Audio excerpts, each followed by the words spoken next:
get you, honey, right round when you're done. I try to protect you from the lies that you have won. Dream wreck's always sunny, you're second to none. So don't you fall all alone, all alone.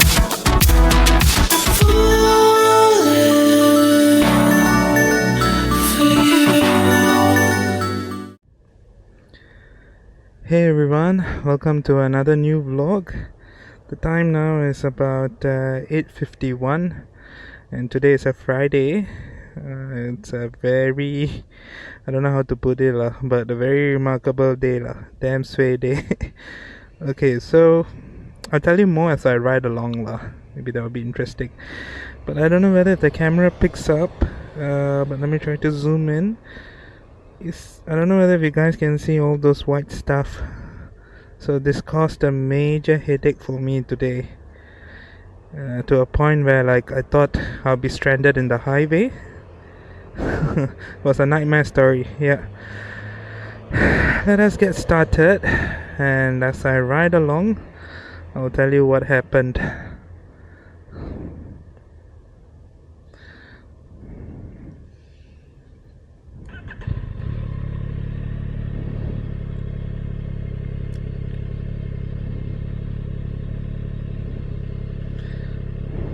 Started like a normal day, nothing major happening, and then while riding to office I realized that I was low on fuel, so I wanted to go to the nearest Esso to pump before heading off to work, right?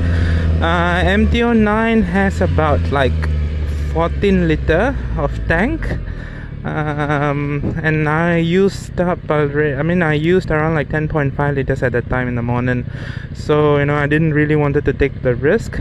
So as usual, I went to the Esso station, tried to open up my fuel tank. I tried once, cannot.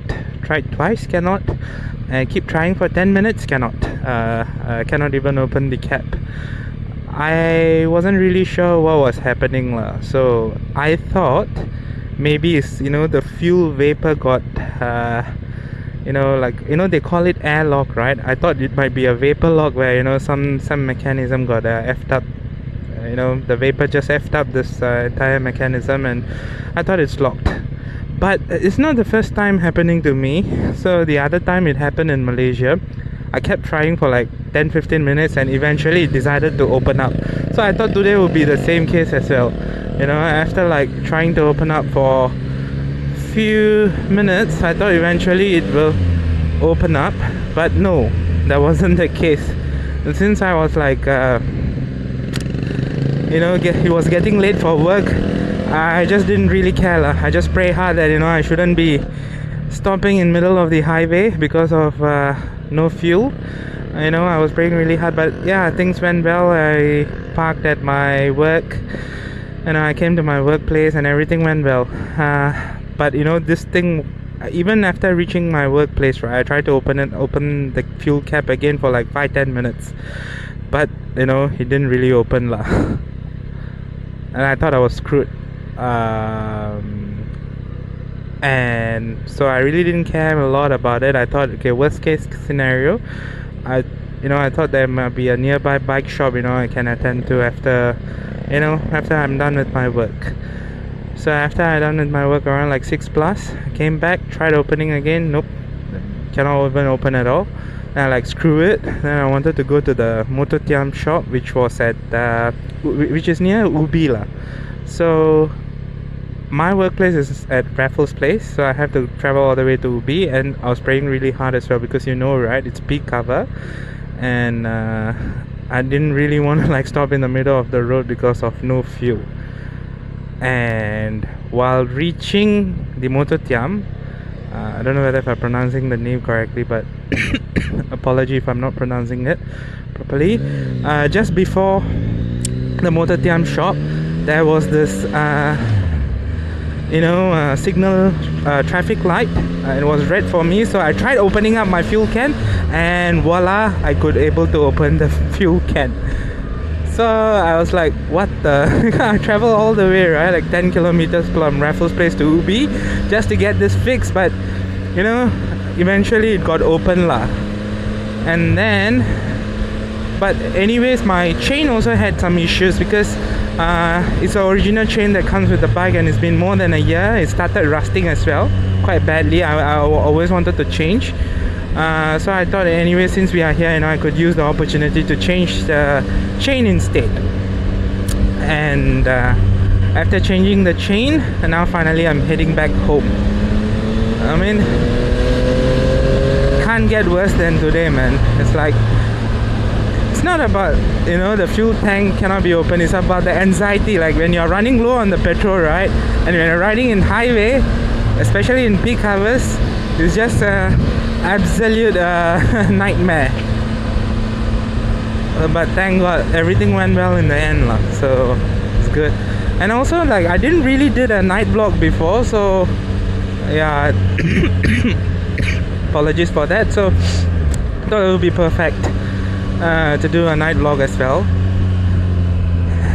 Actually, I've tried to vlog the other 2 days as well, last 2 days, and I was really sway again. The reason being is because I recorded the footage, right? And when I tried to upload it, apparently, when I tried to download the footage from Insta360, for some reason it got corrupted, and all my footage got wasted 2 times, and not 1 time. And this time round, I'm using a different SD card, and hopefully it records now. So since it's about already 8 plus, I think PIA would be fairly smoother. It's quite chill to ride. And anyways, coming back to this topic, right? If you guys ride MT09, do let me know if you face the similar issues. Like, I don't know, the issue started quite recently. I personally suspect that, I don't know what sort of alloy they use to make this fuel cam, but I don't know. Well, if you park it directly under sun, I think it sort of messed up the alloy metal, and I can see a lot of like white residue. I'm not really sure what is that, and partly I think that's the thing which messes up the locking mechanism. Anyways, I will try to use the WD-40 and see whether if the problem persists. If so, then I need to get it checked. Other than that, things are like smooth, and it's weekend night. It's supposed to be fun and happening, but for me it's just happening. And okay lah, so MT09, right, for SP version, I think I've shared before, it comes with cruise control as well as quick shifter. Both is completely useless for Singapore. I rather wish that it comes with this tire pressure monitor, because I don't know why my tire is like a magnet. It keeps attracting all those small metal pieces, and I'm also really not sure whether it pierces all the way through or it's like halfway lodged in. So while replacing the chain, actually I found another small metal piece, protruding out, but I can't be bothered this time around. I'm very tired, so I just want to head home, have a rest first, and then move on. Actually, I didn't find that the metal piece in the shop itself while pumping fuel. Just before I started doing the vlog, that's when I realized, But anyways lah, everything happens for a reason, right? I try to take it positively. And on a positive note, riding in the night time is very chill. It's not really hot. And also the traffic is fairly smoother. Man, I think the guy on the high beam can't even see what's in front. It's sort of reflecting in my mirror and hitting my eyes.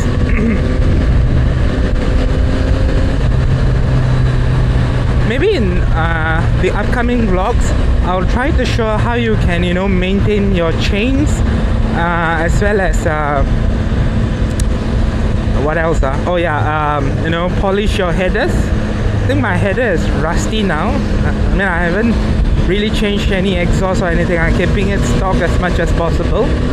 So you might be wondering what chain I changed to. I changed to this DID chain. Yeah. It's really good lah, so far. And of course, the people at the Motortiam are very friendly as well, and they're helpful to get it replaced in a short amount of time. So really grateful for that.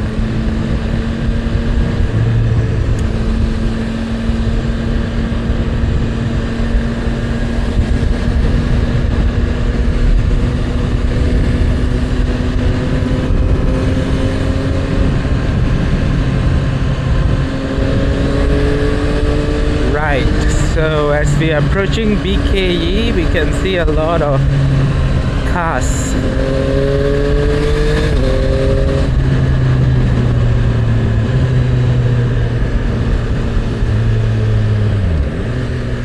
So I was saying, right, I'd rather have tire pressure monitor. The reason being is because you don't need to manually go and check for any leaks.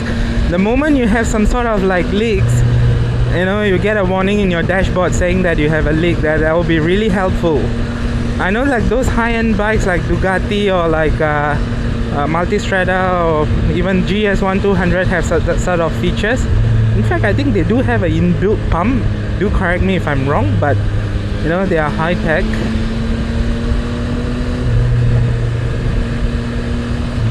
Oh shit, it's a bit risky. Oh, there's an MT09, Malaysian MT09 in front. Nice. I really like the T logo. I'm not sure whether if the T symbol, sorry. I'm not sure whether if this camera can pick that thing up, but it looks really awesome in the night time.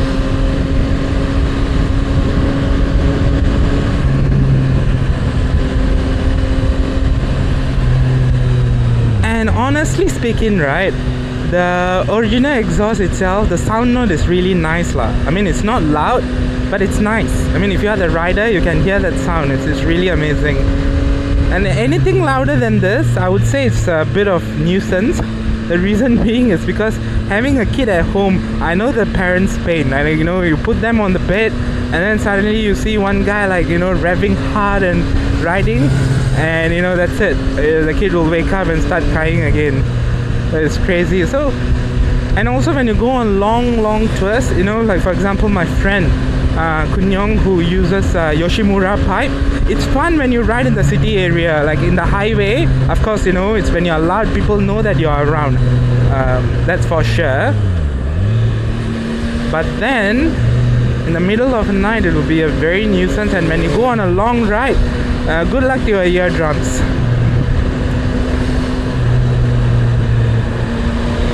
So I don't know whether if you guys realize, as we ride along, suddenly the traffic started slowing down for no apparent reason. That's why you can't, shouldn't speed. Okay, I think somebody is coming behind very fast. Maybe let him pass by. Okay, I think we can go back. Yes. So as I was saying, right, it's not worth speeding.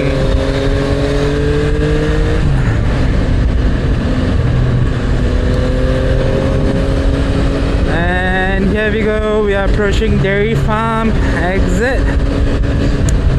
And I love this exit at night time as well, because you have a lot of vegetation nearby.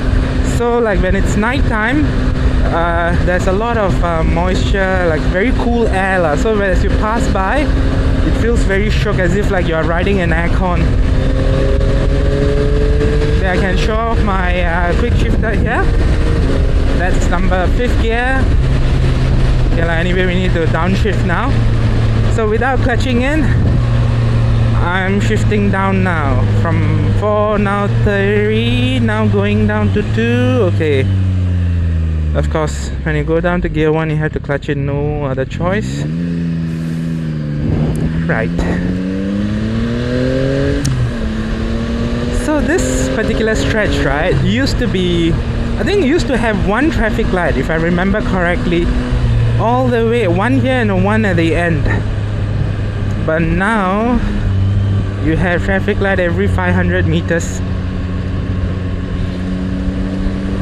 And this is why I'm saying quick shifter is useless when you are riding in city or town area. I mean, Singapore itself is city. You're not, I mean, even if you try to cruise during peak hour,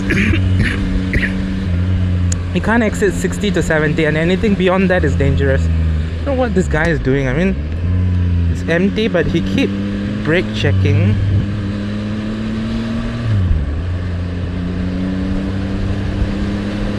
Got a lot of weird guys on the road. You see, there's no apparent reason. Yes, hump is coming in, but never mind, screw it.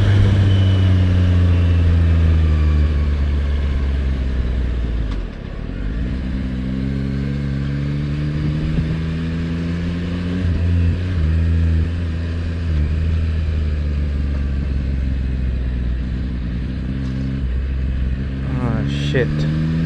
Okay, I feel much safer now.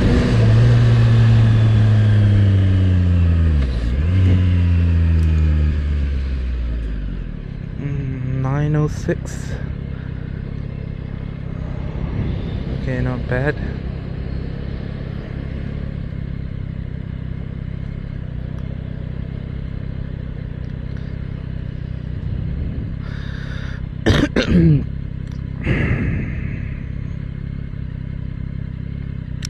Right, let's go.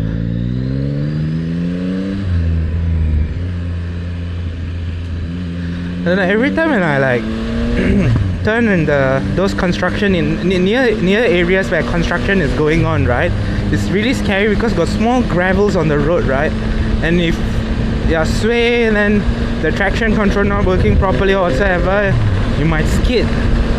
I cannot once in my class 2B bike before, so ever since, you know, I can't fully like be comfortable to like go all the way down, you know, the turn.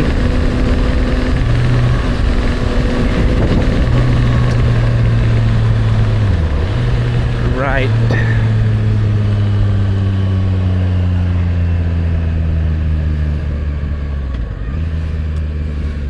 Oh man, thought I can shoot out, but no worries. The GS1200 is really nice.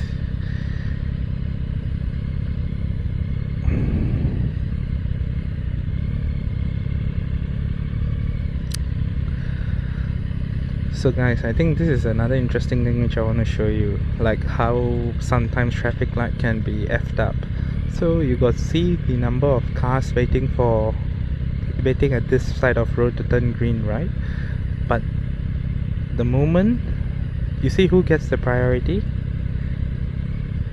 yes, the guy in front. You see, I don't know whether if you can see in the camera, but you know, he's just making a U-turn. For some reason, you give priority to, you know, people from other side of the road, even though there's like huge line behind. I don't know why they have to come out with this sort of thing. And maybe we can flex our MT09 Night here.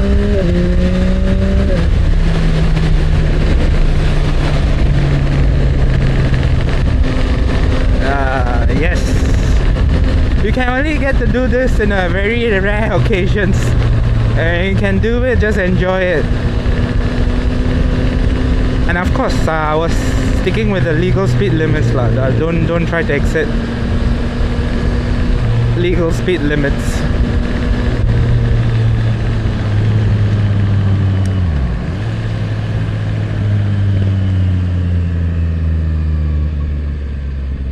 Right, traffic light, we're gone. Okay, there's no oncoming traffic. Cool.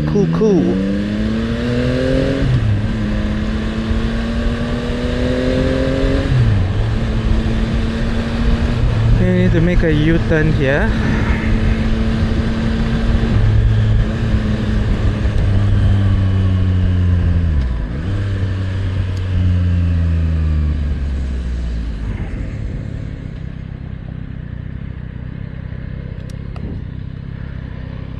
Okay, there's a steady stream of cars coming in. I don't think we would have the opportunity, at least for the next 2-3 minutes.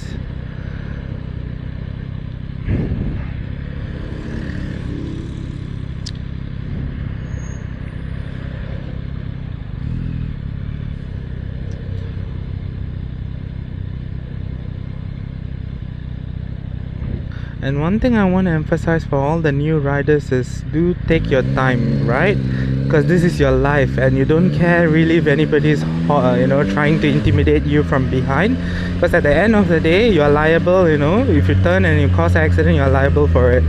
So just take your time, and when you are comfortable, move on. But of course, don't be like, don't be very indecisive, like whether to move or not to move. As long as there's no car or there's a safe distance for you to proceed, feel free. So thanks a lot for watching this video, guys, and I really hope this time it did record, because every other time once I parked my motorcycle, I thought I got the best footage, and then when I tried to switch it off, man, it gets corrupted. Hopefully this time round it shouldn't be the case, and if that's the case, then you can see this video tomorrow. And please do like and subscribe to my channel if you haven't done so, and thank you so much for your support, guys.